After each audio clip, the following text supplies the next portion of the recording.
Hi everyone, this is Rocio from rocioflores.com, and if you clicked on this video, you're either 1, trying to get healthy or lose weight, or 2, already made the decision to get healthy and you went out and you signed up with the program to lose weight, or you ordered workout DVDs and they come with the meal plan and you're trying to make sense of it all, or 3, you are in a health and wellness business and you're trying to help explain to your customers and your clients why meal planning is important, why having a meal plan is important, and how it works. So I want to go over the major parts of what a healthy meal plan is and why it matters so much to follow these principles. So the first part of any meal plan is you're going to get food selections.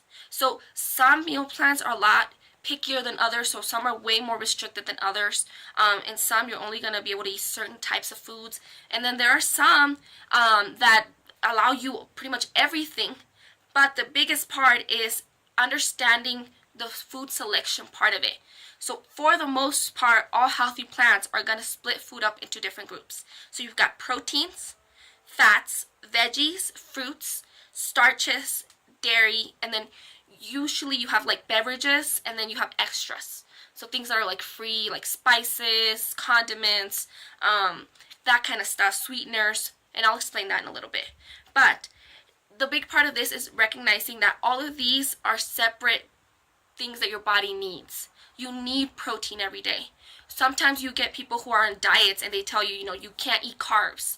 Your body needs carbs. That's where you get energy from. And so it's important to have the right kind of carbs. Your body needs protein. Your body needs both vegetables and fruits. But you need to understand how much of it you can have, which this is where portions come in. Portions are a huge part of it. So you hear a lot of people talk about what a portion size is. So sometimes people say, a piece of meat is a deck of cards, and they'll tell you, this is how much you should have. So depending on the meal plan that you choose, it might be slightly different. Most sizes for like a protein portion is going to be around 4 ounces to 6 ounces. And then this is important because you need to know how much your body needs at a certain time. So when you're making each meal and you're trying to decide how much to have at each meal, you're going to want to follow your portion size. It's huge, it's important. But the next part that is probably more important is meal frequency. You have probably heard people say that you need to have 6 meals a day. And that sounds horrible to a lot of people because we have this idea in our heads that a meal is like dinner, where you have this huge main entree with huge sides, and you're like, how can I eat that 6 times a day? What you're going to try and achieve by having 6 meals a day is you're going to have smaller meals at every interval. You want to try and get intervals every 2 to 3 hours. So you're going to have, your breakfast, lunch, and dinner, and then in between, a snack and a snack. So every 2 to 3 hours, you're getting something in your body. And you want to make these selections balanced. So you want to have each of those portions on each of those meals. So try to have a portion of protein at every meal. Try to have veggies at every meal, fruit at every meal, starches at every meal. Try to balance them out between breakfast, lunch, and dinner, and then have the smaller parts in between. This is important because what happens when you have protein at regular intervals is it helps you regulate your blood glucose level, so you're not having insulin spikes throughout the day. So this helps you with cravings, it helps you with feeling full, it helps you so that your metabolism starts to speed up instead of slow down.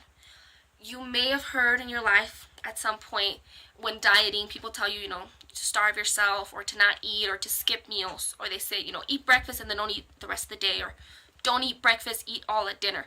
This is horrible for your body. So what happens is your body goes into starvation mode. It thinks that it's not going to get food because it doesn't have a regular schedule of when it's getting its food. So it holds on to everything. So you end up gaining weight instead of losing weight. So it's so important to make sure that you're getting your meals at regular intervals. Another big part of any meal plan is going to be what you drink. And the biggest part is getting water in. A good guide to kind of understand how much water you should be getting is take your weight divided by 2. So let's say if you weigh 120 pounds divided by 2, you're 60 pounds. So drink 60 ounces of water. That's a good, pretty good amount of water for you if that's your weight. And if you're higher, you can drink more. If you weigh a lot, you also don't want to drink too much water So another good way for you to kind of gauge how much water is just drink 80 ounces every day. That's a good amount to drink. And with beverages, usually you're not going to be allowed to have things like soda. You're not going to have fruit juice unless you count it as one of your starches. You're not going to have sugary drinks like energy drinks. And you're probably not going to get to go out and drink lattes or frappuccinos or mochachinos or whatever they're called at Starbucks. Most meal plans allow you to have coffee, about 2 cups of coffee a day. But this is just coffee, and you're going to use your dairy portions to have as creamer. You're going to have your allowed sweeteners to make it sweet. So that way you're not adding extra calories into your day, because usually those, soda, all of those things are just empty calories. They don't give any kind of nutrients to your body. Another huge part of when you have a meal plan is the planning part. So take the time to sit down and think, what can I eat each morning? What am I going to have for dinner? What am I willing to cook? Because a lot of the times when you get a meal plan, they'll send you like a little example book that has recipes already in there. Well, usually it's recipes that you would never in your life actually try. Like, you'll get some fancy recipes on there, or really basic, kind of boring recipes. And so that might make you think, oh, I can't do this. That's what I thought. When I first started, I was like, I can't do this. I'm like, I like burritos. I like eating quesadillas. I like enchiladas. And so what I started to do is I actually just took the food that I was seeing that was allowed on my food selection, and what can I make with it?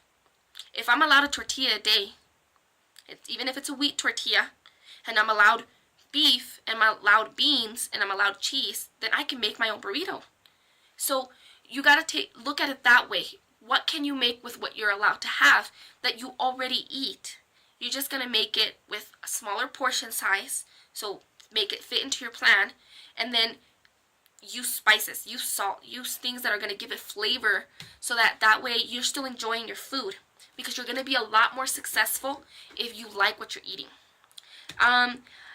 Let me know what kind of questions you have, because I know a lot of them probably come up, and there's a lot of other little details that are given depending on the different meal plans that you choose. If you're looking for one, let me know and I can help you choose one. Go to rocioflores.com, and under health, I have a page that's called health products, and on there I have a huge selection of different programs